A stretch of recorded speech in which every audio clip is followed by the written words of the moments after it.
successor to the Heinkel 111 and designed to rival Britain's four-engine bombers, the Heinkel 177 is now in service with the Luftwaffe. Like our newest bombers, she has four engines, not two radials as you might think. Each nacelle conceals two inline engines geared together and contained in the wing. Each of these nacelles has a flat-fronted radiator. That's how you get the radial engine effect. She was primarily designed for use against shipping.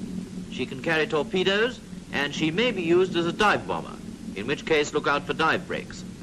She can carry a very heavy bomb load for a German, so the Heinkel 177 is something worth watching for. Now let's pick out her recognition features as she goes through a turn. Straight away, long nose and wide wingspan, 103 feet as a matter of fact. Mid-wing too, unusual for a German bomber. Yes, the length of the nose stands out, and there are the short blunted nacelles we warned you about. Now see how terrific is the span of those slender wings in comparison with the length of the fuselage. Squared off tail plane, large single fin and rudder squared off too. Rear gun position also, another unusual point for a Bosch product. Plenty new and plenty to pick her out by.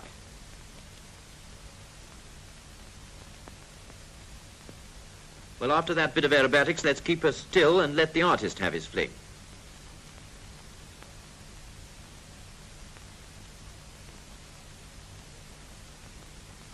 Blunter nose than the old Heinkel. Yes, that's right. Gun turret on top and a nice bulge of a gondola underneath. Straight top to fuselage. Underside curves up to tail. Quite a slim fuselage for a heavy bomber. Large squared off fin and rudder. Yes, a Heinkel bite out of it. Gun position at the tip of the fuselage. Our artist seems to be quite at home with the Heinkel 177. But are you?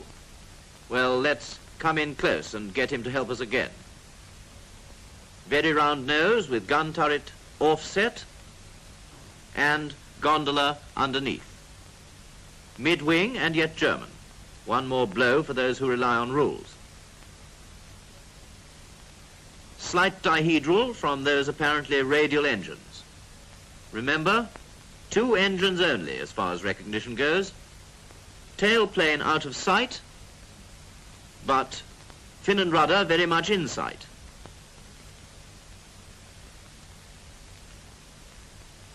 Yes, long nose, fully glazed and blunted.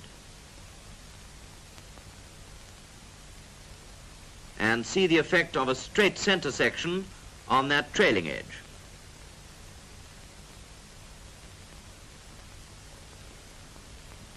Compare the short blunted nacelles with that very long nose.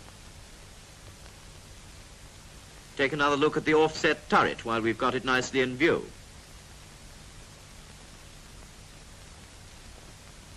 Slender wings, wide in span, with rectangular center section between nacelles.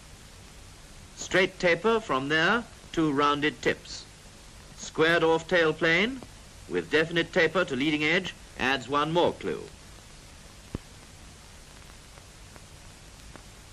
Gun position projecting well beyond the tailplane. Large squared off tail unit. Yes, that's right, the Heinkel bite. All right, Augustus, that's enough.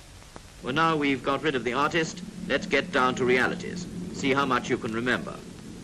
From glazed nose to tip of tail, you'll find clues which make her the Heinkel 177, one of Germany's latest efforts in heavy bomber design. Mid-wing but Bosch, you remembered that, I hope. Overhead, there she goes, the big German bomber. Check up on nose length and wings, which are wide in span and appear to be set well back on the fuselage. Higher up, Those wingtips appear almost pointed, and the characteristics of the tailplane are still very obvious.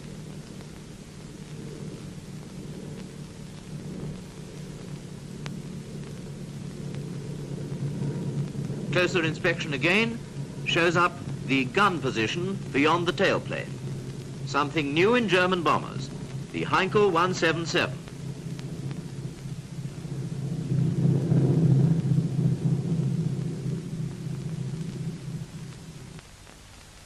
So a mid-wing monoplane with blunted glazed nose, long in plan view compared to those two short phony radials, squared off fin and rudder with characteristic Heinkel bite. It's a Heinkel 177.